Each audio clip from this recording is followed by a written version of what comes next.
I'm not teaching, I'm publicly learning. But hi and welcome to Learning for the Life in the UK test part 120. The future of the empire while doing, and that is on page 45, the future of the empire on page 45 while doing risk training. And if you participate in risk training, that is at your own risk. So let's get a little bit over what we had in the last parts. I'm not sure if it is important. I don't think it is, but I want to go over it a little bit. Just the key points. Let's take with Ireland also. So in the middle of around 1850, where the famine and the potato crops did not bring harvest, and 1 million people starved in Ireland. 1.5 million left the country to England and to the United States. And there was a growing national movement. Some supported as the Fenians the complete independence of Ireland. Others, like Charles Stewart Parnell, wanted that Ireland stays part of the United Kingdom and Ireland, but that it had its own government. Then the right to vote. Most people could not vote, only very few. In 1832 it became more, much more, and in 1837 again more. But still, people had to have property, I think even after 1866. Yes, even after 1867, most men could not vote and all women not. And then over the next 160 years, more men got the road for the universal suffrage, so all men over the age of 21. And then 160 years later, in 1928, women got part by part also in 1918, where they could vote over 30. In 1928, women could vote over the age of 21. I think these three exceptions are still there. Mental disabilities, prison. I think sojourn not anymore. I think it was sometime also abolished, but I'm not sure about it. But I think prison is still there and mental disabilities. So if we're talking about all, that is important, universal right, and when we're talking just about men, and when we're talking about right to vote, large increased number, and then still mostly no one. And when we're talking about universal right, and then over the age of 30. And when we're talking about universal right, and then not the right to be voted in. So, and I wanted to go about Emmeline Pankhurst, just the key things. She was born in Manchester in 1985, and she set up the Women Franchise League in 1889. And she also helped up to found the Women's Social and Political Union, and the members of them were the first to be called suffragists. They don't really explain what that meant. They had something written here. Universal suffrage, that means the right of every adult male or female to vote. So is suffrage a slang name for voting? That is all I can draw for that. And I don't think draw for that is a proper British expression, or English expression. What does suffrage mean? Is suffrage another name for voting? The right of every adult male or female to vote. I don't know. Whatever. That group were first called the suffragists, the people of them. And this group of Women's Social and Political Union used not just peaceful campaigning and petitions, but they also used civil obedience, so they went a bit harsher in.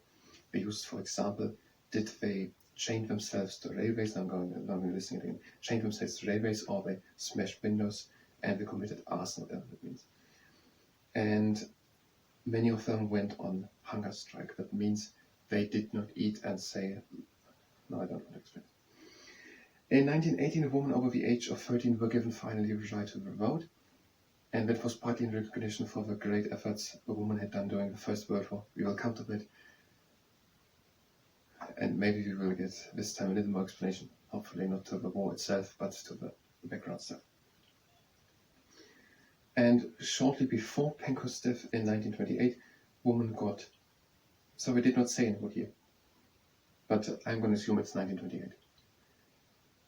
Should we learn another vague number? So, should we now learn numbers in detail, or should we then have lots of numbers in between at the end of the 1700s? Okay, that's a progress, but it's like the death of Queen Elizabeth I. Yes, probably did she reign until her death. But we don't know it. Maybe it's in the appendix, but I don't think we will find it. Okay, maybe. We will find in the appendix when women over the age of 21 were allowed to vote, and not just over 30.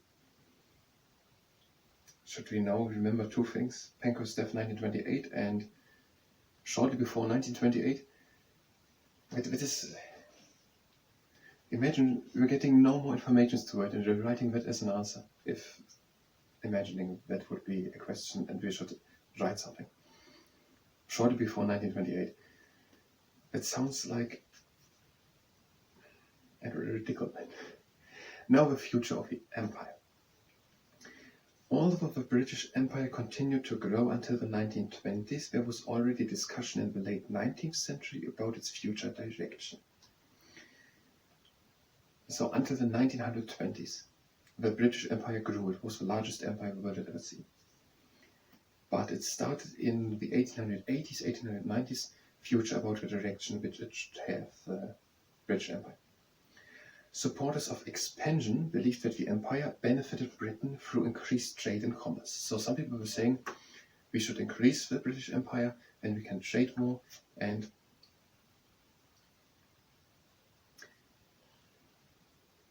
how do you explain commerce? I don't know what it exactly is. It is the amount of what it's bought. Something like that. It is the amount which someone makes in money, but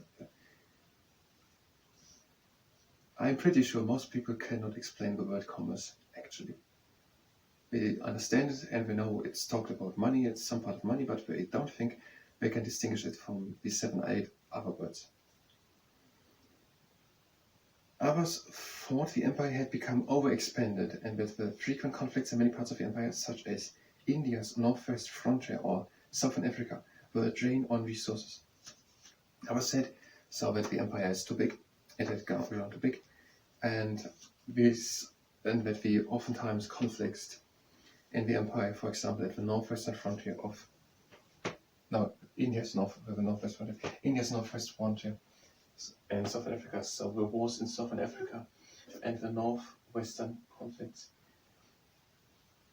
drained resources so that they actually had to care for what they had here and here. And that would, yes. So people were saying that is good, we should increase the expansion because then we can trade more and make more commerce. And other people were saying now that is draining resources, especially look at the northwestern border of India or Southern Africa. Yet the great majority of British people believed in the empire as a force for good in the world. But most people in Britain believed in the 1920s that the British Empire was a force for good. So not just, they don't say it, but I'm pretty sure they mean that, and that is what the people meant, and still mean that it is not for trading or commerce or that it costs a lot of money, but that the British Empire is doing good in the world. That was the convinciation, that was the belief, of that was what the people thought, or still many think, is Britain doing, the British Empire doing good. So okay, good intention. And now we will do burst training. If you participate in it, that is at your own risk. Having 7 minutes, we're needing around 4 something. When you go back to as it goes on. So the whole section, the future of the empire. We're having the hand next to us, the flat hands, and I will bring these flat hands to the inside and to the outside.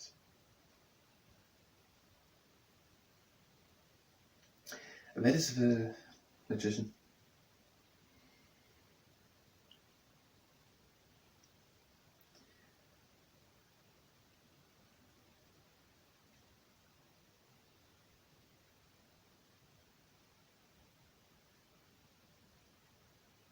And now the pancake flipper.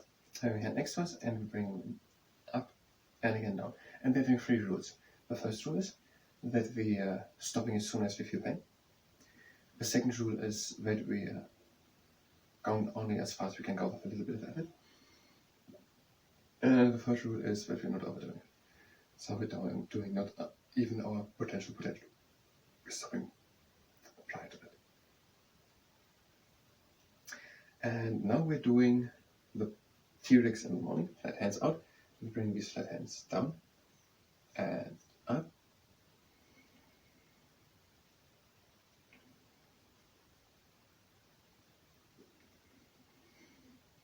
And we're going up and down.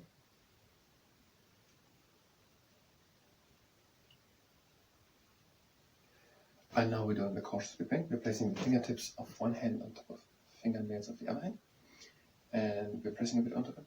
And we're opening and closing.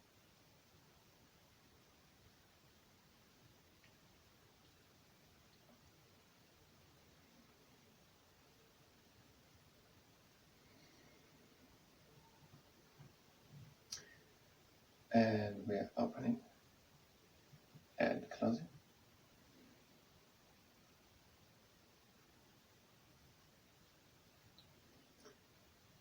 And now I think that's it. We're just relaxing a bit. We're going for middle force of the middle part of the lower arm.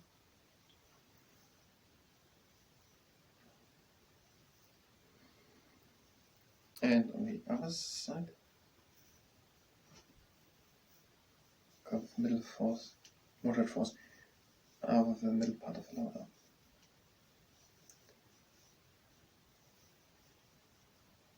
And now we are having 4 minutes left to talk about the future of the empire, or rather, the Boer War of 1899 to 1902, because that made the discussion about the future of the empire more urgent.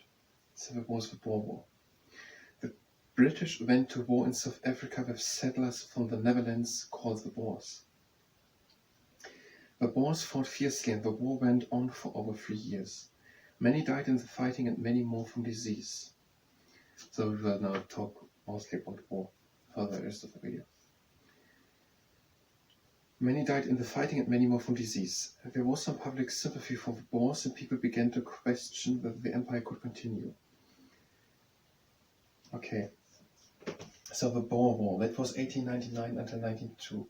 And the discussion if Britain should continue to be an expanding empire or rather get more smaller or not expanding more became more urgent through the Boer War. So the British went to war in South Africa with the settlers from the Netherlands called the Boers. So here is Africa and there's South Africa. Here's Britain and there the Netherlands. And there were many people, the settlers, who were settling in South Africa. And they were called the Boers. And they were at war with them. So the British people were at war with the Netherlandic settlers. And the Boers fought fiercely and the war went over for over 3 years. So for 3 years, British troops were fighting Netherlandic? With Dutch. Were fighting Dutch settlers. And many people died, of course, it's a war and also diseases were there and of it also many died and even more through the diseases went before. There was some public sympathy for the Boers and people began to question whether the empire could continue.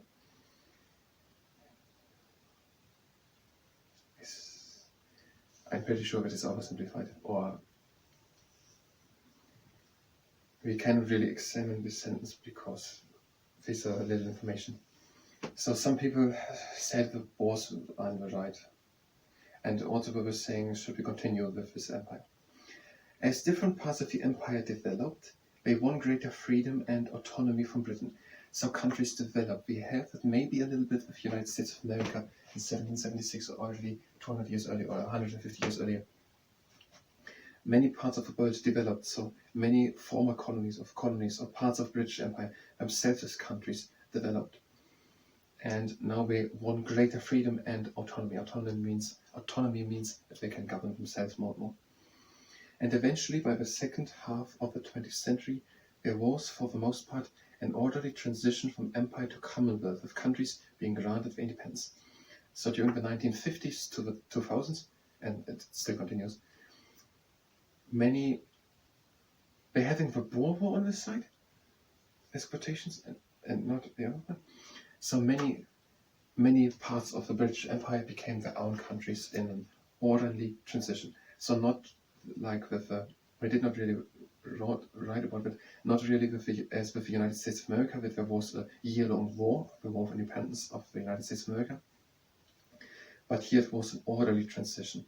So the countries developed one greater autonomy, and then it was an orderly transition, more like a celebration, that the countries are becoming their own independent countries and then part from the empire to the Commonwealth. We will continue. I don't know where. I thank you very much, and until next time.